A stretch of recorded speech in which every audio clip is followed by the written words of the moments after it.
Bismillahirrahmanirrahim. Assalamualaikum warahmatullahi wabarakatuh. Oke rekan-rekan, berjumpa lagi bersama saya Ona CMTH dari Terapi Kebuyutan Nabawadatala Gusmus Raksa Jasad. Apa kabar semuanya rekan-rekan, dulur-dulur, sadayana, dimanapun Anda berada. Mudah-mudahan di minggu ini, di hari ini, di jam detik ini sehat semuanya, bahagia dan bergembira. Oke rekan-rekan, kita bahas kali ini dari sehat sakitnya manusia. Yang sebelumnya kita sudah bahas dari 4 pola ya. Yang kemarin sudah dibahas yang 4 pola itu ada pola makan, pola minum, pola tidur, dan pola pikir. Nah rekan-rekan, kali ini kita akan sedikit menjelaskan tentang pola minum ya. Pola minum itu sangat penting oleh manusia ya. Nah rekan-rekan, pada kesempatan hari ini kita dan saya ya maksudnya akan membahas pola minum. Apa sih yang disebut pola minum itu? Pola minum itu sangatlah penting bagi kesehatan manusia, di mana sehat manusia itu tergantung cairan yang kita dapat, cairan yang kita minum. Apa sih yang berapa sih takaran buat orang dewasa minum sehari-hari? Kita jelaskan ya, dari minum pagi, siang, sore, malam. Kita itu orang dewasa itu memerlukan 8 gelas air sampai 12 gelas air putih dan air bersih. Sama saja 2 liter sampai 3 liter itu bagi orang dewasa, bagi yang normal. Nah, apa sih penyebabnya kalau tidak minum teratur atau tidak minum banyak? Nanti akan mengakibatkan terganggunya organ tubuh manusia itu.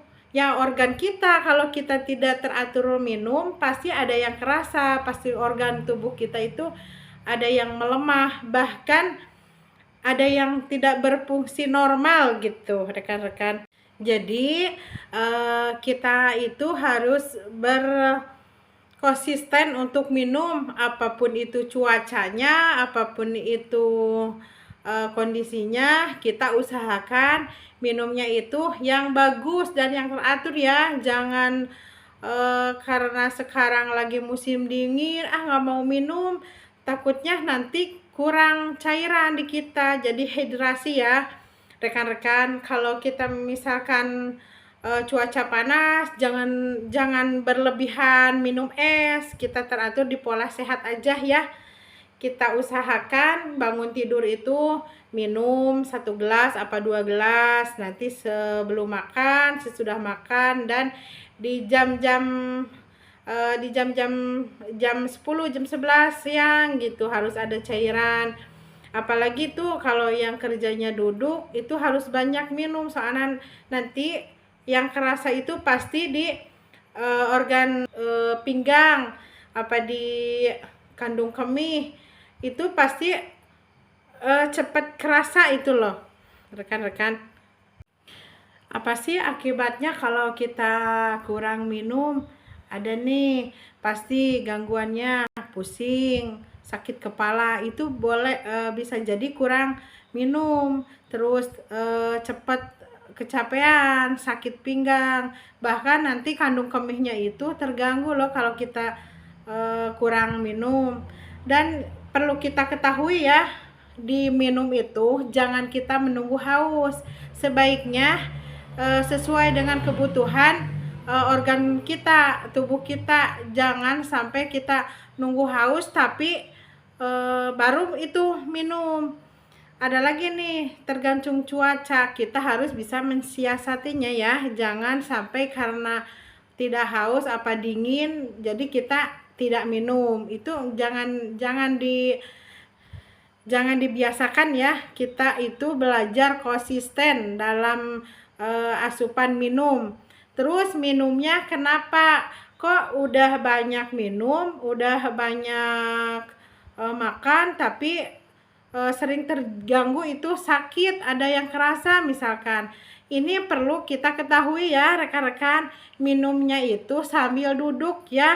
Usahakan kalau kita minum itu sambil duduk, karena apa? Kalau kita minum sambil berdiri nanti tidak keserap sama organ kita, sama kandung kemih itu, jadi blast, tidak ada unsur penyaringan gitu rekan-rekan. Mungkin segitu saja ya rekan-rekan di pola minumnya. Nanti kita jelaskan lagi dari pola-pola yang lain untuk kesehatan kita, untuk menjaga sehat kita ya rekan-rekan. Mungkin itu saja. Wabil taufiq wa hidayah. Wassalamualaikum warahmatullahi wabarakatuh.